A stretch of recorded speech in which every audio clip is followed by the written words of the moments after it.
pradarias ultravioletas. E, pradaria não é onde você compra prão, não, tá? Pradarias ultravioletas foi a tradução que a Retropunk fez para Ultraviolet Grasslands. E aí eu não sei porque que eles usaram o termo pradaria ao invés de usar o termo campina, que seria a tradução literal. Mas enfim, pradarias ultravioletas ou Ultraviolet Grasslands é como eles dizem, uma mistura de Moebius com o... Caralho, esqueci o nome do jogo lá do pessoa pega de difteria e morre. Oregon Trail. Quero Olha contra ele, quero né? jogar esse jogo, não, hein? Não é o jogador que pega, o personagem. É uma mistura de Aquele, Moebius com Oregon Trail. aquele que você pega de e morre. A vida? Real? Porque as pradarias ultravioletas são tanto um cenário quanto um sistema, assim, meio que uma mistura dos dois.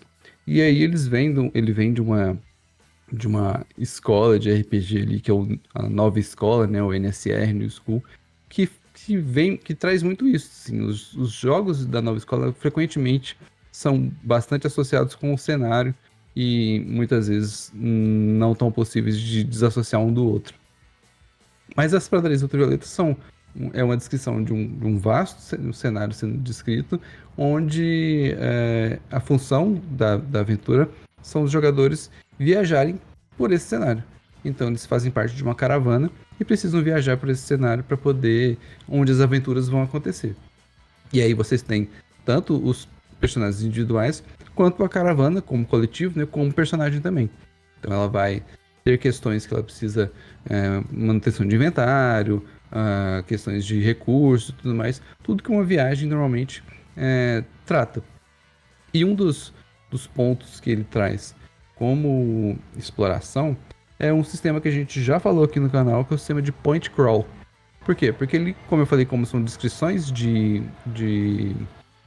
locais, ele vai ter vários locais descritos, e são locais com uma descrição até considerável, assim, às vezes, tipo lá, 3, 4 páginas de descrição de um ponto específico ali e dos seus arredores.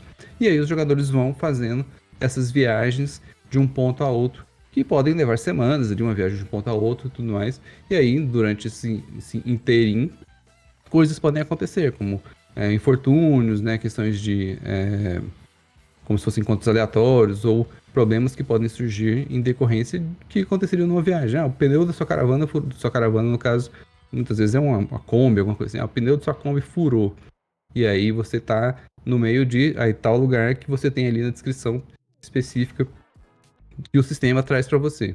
E aí a aventura vai rolando nos locais e, como eu disse, a função cabe aos jogadores e ao mestre decidirem por que eles estão fazendo essa viagem. Eles precisam explorar porque eles precisam recolher tesouros, porque eles estão devendo um agiota lá na cidade.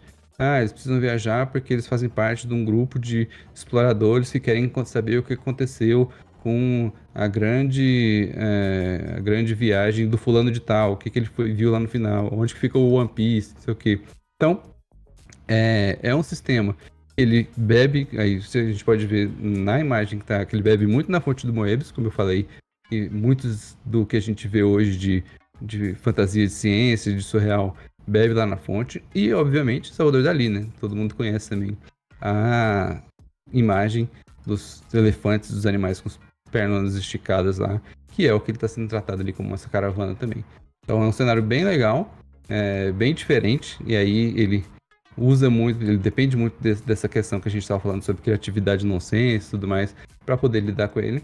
Mas pelo fato de ele estar assim, muito bem descrito previamente, facilita mais para o mestre ter acesso a essas informações antes da aventura e tudo mais. Mas no geral, segue mais uma pegada participativa, onde todo mundo ali vai trazer mais informações, vai todo mundo construir junto essa viagem. Não conhecia, tô lendo aqui enquanto você estava falando, estava acompanhando aqui, porque achei interessante, cara. Por ser point crawl, tem esse fator interessante, essa premissa de uma viagem e a cada destinação muda o clima, muda o ambiente. E eu tô vendo aqui que ele tem umas tabelinhas para estabelecer o que acontece, né? O que se encontra ali. Interessante. Achei curioso. Achei. Ele é recente, né? Ele não é antigo, não, esse sistema. Ele ganhou 2 Ns, acho, inclusive pra arte. Melhor capa e melhor arte interna. E acho que foi É, essa de arte da capa é do 23, caralho. acho. Acho que foi 2023, Tá, talvez. tá bem recente. Eu acho bem episódico. É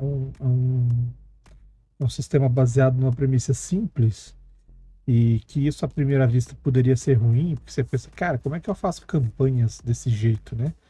Mas por outro, ele facilita exatamente a existência desse jogo, que é, já que você tem que extrapolar tanta realidade, tanto na imaginação, você não faz a coisa ficar maçante ou durar um tempo suficiente para ela ficar chata mesmo, assim, sem, sem criatividade, sem novidades.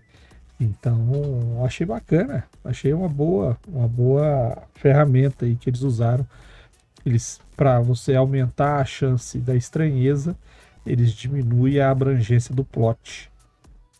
Bacana. Tem um outro cenário também que até me lembrou quando eu tava lendo a respeito, que é muito acessível também, e ele bebe muito nessa fonte também, é a Terra do Hora de Aventura.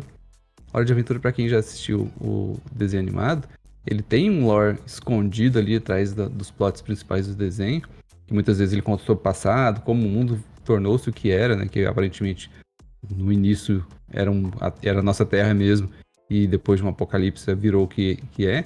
Mas ele conta muito com esse nonsense, né? O próprio fato deles viverem no Reino dos Doces lá, com a Princesa Jujuba e os personagens todos sejam doces, e aí tem Princesa Cachorro-Quente e a Princesa Fantasma, cada um com seus próprios reinos e as pessoas que vivem nos seus reinos. Tem essa pegada bem nonsense, assim, bem surreal da criação do cenário.